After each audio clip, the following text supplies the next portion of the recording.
des verres à eau et j'ai trouvé des petits verres, voilà, tout simplement. Et parce que je trouve que c'est bien de recycler les choses et pas de jeter, voilà. Donc c'est très bien de pouvoir donner une deuxième vie, une troisième ou une quatrième vie aux objets. Ben, je viens chercher des choses, gratter.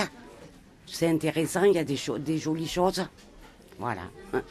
Et on assume complètement nos charges de fonctionnement. C'est vraiment à partir de ce qu'on vend que nous assumons tout le fonctionnement. Mais si on peut se réjouir de s'assumer, c'est vrai que je ne peux que politiquement regretter qu'effectivement on n'ait pas de soutien, de collaboration, de partenariat avec les communautés de communes qui clament quand même haut et fort que c'est une des priorités, c'est aussi la gestion et le coût de la gestion des déchets pour toutes les communes. L'Or d'Ébène aujourd'hui c'est 2 ans et 4 mois d'existence. L'Or d'Ébène c'est une association qui aujourd'hui compte 7 salariés, 7 salariés à 30 heures, et puis on va dire une quarantaine de bénévoles. Ça représente à peu près 7 équivalents temps plein. Chaque année, on augmente de 10 tonnes à peu près. L'année dernière, on a géré 64 tonnes, je ne sais plus exactement, et cette année, on en gère 75. Enfin, c'est 15 000 personnes qui passent à l'Or d'Ébène sur une année. Eh ben, vous voyez, je cherche des vêtements. D'accord. J'ai eu l'occasion de faire des super occasions, donc je reviens. Aujourd'hui des CD, mais c'est vrai que je suis pas trop dans le rayon CD là. Ça dépend, en fait j'aime bien venir pour voir ce qu'il y a. Voilà. C'est qu'une recyclerie, ça a plusieurs vocations. L'Or d'Ébène, c'est pas seulement on donne, on vend, c'est aussi une mission de sensibilisation et une mission de création. Et sensibilisation à nos modes de consommation, au coût de notre consommation. Je viens chercher les articles qui sont en prix bas. Et puis l'accueil aussi, l'accueil du personnel d'ici. Oui. Oui, ils sont gentils. Alors là, nous, on est venus déposer avec des enfants. Voilà.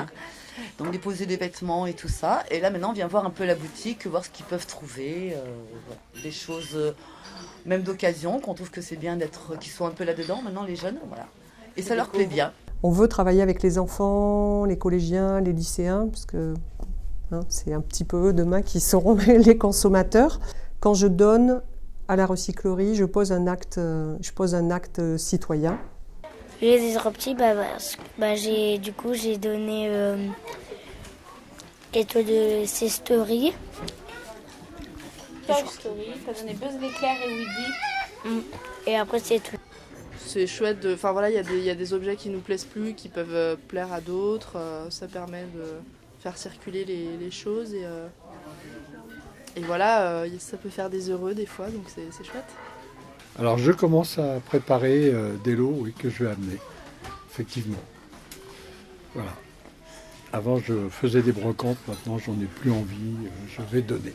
Et puis l'Or d'Ébène, c'est aussi un lieu de vie. C'est un lieu de vie sociale. Tous ces bénévoles qui viennent, ils viennent aussi chercher du lien, évidemment, quoi. Donc on a créé des ateliers de création tous les vendredis après-midi, qui sont animés le plus souvent par des bénévoles.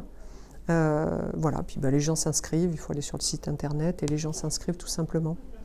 Et là, je défais des fermetures éclairs, des boutons, puis les boutons, je les mets dans des petits sachets. Très très très bien. Alors je suis contente, ils sont tous contents de moi. Tout le monde, ils m'aiment bien.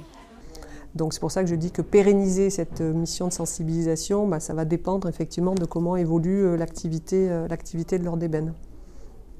Puisque nous n'avons pas de soutien financier du côté des communautés de communes.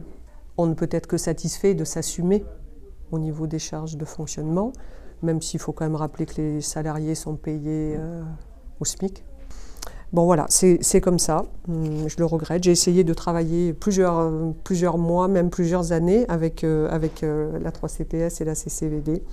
Ça n'a pas porté ses fruits aujourd'hui. Donc voilà, donc tout ce qui se met en place aujourd'hui, tous les projets qu'on peut avoir sont vraiment très liés à notre activité et non pas à des soutiens par ailleurs pour avancer sur ces questions-là.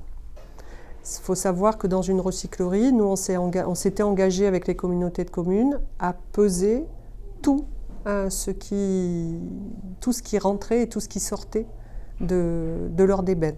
Et donc, il y a des communautés de communes qui payent aux recycleries ce qu'elles ont finalement détourné de la déchetterie, que les gens n'ont pas amené en déchetterie. Sur celle de Dieulefit, ils sont payés à la tonne détournée. Il y a après des recycleries qui vont être aidées parce que les communautés de communes vont leur trouver un local pour exercer cette activité. Il y a d'autres recycleries qui, elles, ont monté ce qu'on appelle des chantiers d'insertion, où là, les communautés de communes sont partie prenante dans le montage du chantier d'insertion. Donc il y a des communautés de communes qui soutiennent les chantiers d'insertion, parce que évidemment c'est créateur d'emplois et de réinsertion pour ces personnes.